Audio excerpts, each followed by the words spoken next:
The first glass went down smooth. The second burned a little. By the third, Evan Marks couldn't feel his legs. His friends thought he was drunk. They cheered louder, egging him on, shouting the same word over and over, "Groom! Groom, groom!" But inside, something was wrong.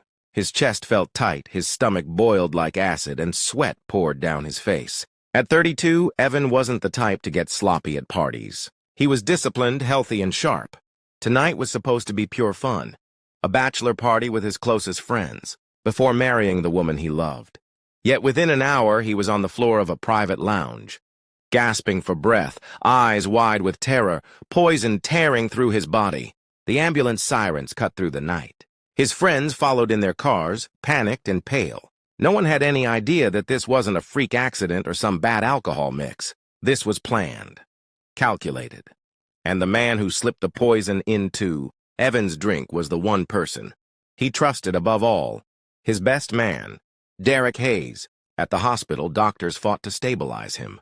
His blood tests revealed ethylene glycol, antifreeze, a slow, deadly poison that eats away at organs. Evan had hours to live unless they acted fast. Detectives arrived before sunrise. The bachelor party was now a crime scene. The friends were questioned one by one. Most had known Evan since college, a tight-knit group who would never dream of hurting him. But when officers reviewed witness statements, a name kept popping up: Derek.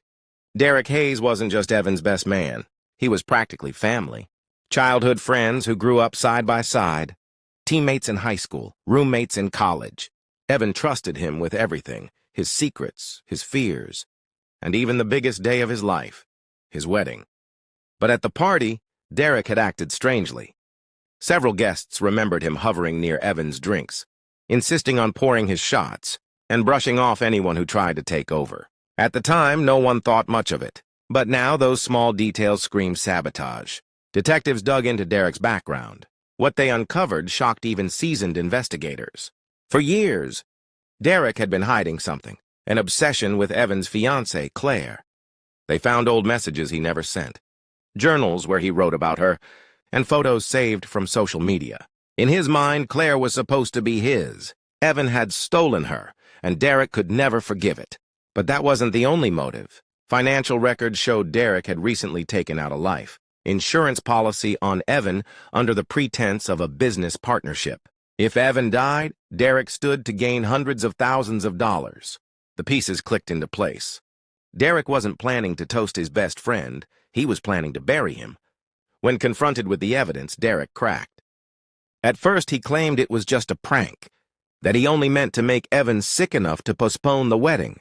But prosecutors weren't amused. They had surveillance footage from the lounge. Derek leaning over Evan's drink, his hand tilting a small vial into the glass while others cheered in the background. It was cold. It was deliberate. And it was undeniable. Meanwhile, Evan fought for his life in the ICU. He survived, but barely. The antifreeze left permanent damage. His kidneys were scarred, his body weakened. His once athletic frame reduced to skin and bone. When he finally sat upright days later, he wasn't celebrating a wedding. He was learning how close he had come to dying at the hands of his best man. The trial drew national attention.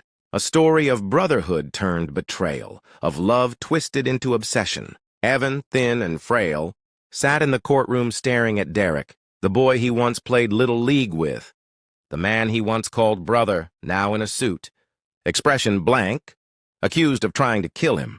Prosecutors painted Derek as a jealous manipulator who plotted for months.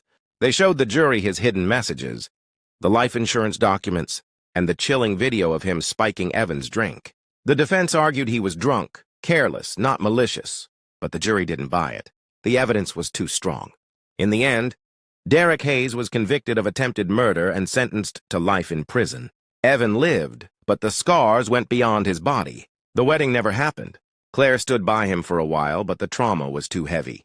The future they dreamed of was shattered by betrayal. Neither of them could have imagined. Evan once believed his bachelor party would be a night of laughter, a final wild celebration before stepping into marriage.